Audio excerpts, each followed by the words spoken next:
Cricket as a whole daga. Difficult times, you all. চলতি বছরের শেষ নাগাদ শুরু হবে বাংলাদেশ প্রিমিয়ার লিগ বিপিএল। টি-20 এই টুর্নামেন্টের একাদশ আসরটি আয়োজন নিয়ে জরুরি আলোচনায় বসেছিল বাংলাদেশ ক্রিকেট বোর্ড বিসিবি। শনিবার দুপুর 2টার দিকে মিরপুর শেরেবাংলা জাতীয় ক্রিকেট স্টেডিয়ামে বিসিবি কার্যালয়ে শুরু হয় এই সভা।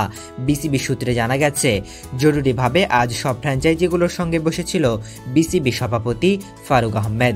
সভায় বিসিবির অন্য পরিচালক ও প্রধান নির্বাহী কর্মকর্তা নিজামুদ্দিন চৌধুরী সুজন উপস্থিত ছিলেন। গত মাসে বিপিএল এর প্লেয়ার ড্রাফট ও আসর শুরুর বিষয়ে সিদ্ধান্ত নিয়েছেন বোর্ড পরিচালকরা।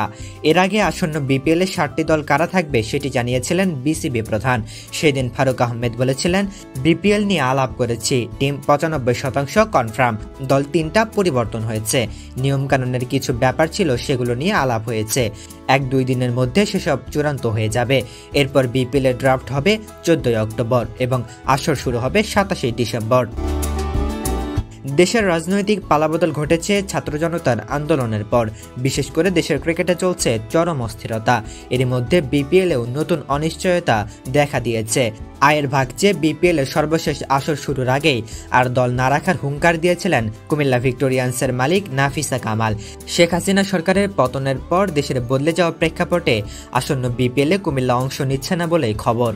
ফারুক আহমেদও বলেন, 3টি দল এবারের বিপিএল এ থাকছে না, এর মধ্যে অন্যতম হচ্ছে কুমিল্লা। এছাড়াও ঢাকা চট্টগ্রামের পুরনো ফ্র্যাঞ্চাইজি বিপিএল এ ফিরে এসেছে। নতুন ফ্র্যাঞ্চাইজি দেখা যাবে রাজশাহী থেকে, তবে তারা এখনো চুক্তি অনুযায়ী অর্থ পরিশোধ করেনি বলে চূড়ান্তভাবে নিশ্চিত হয়নি রাজশাহীর অংশগ্রহণ।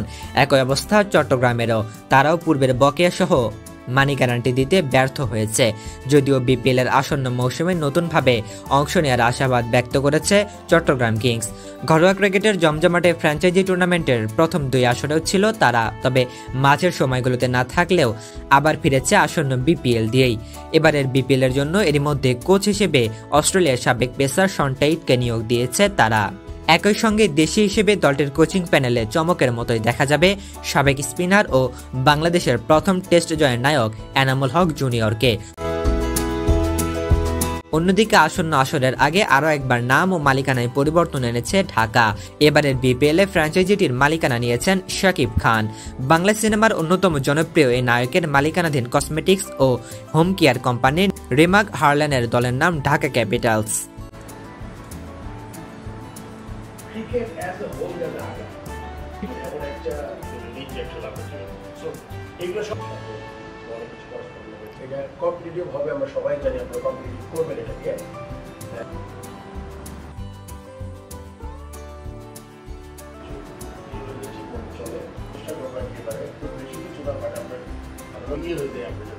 সবাই ইউজ টু এভরিথিং সিচুয়েশন।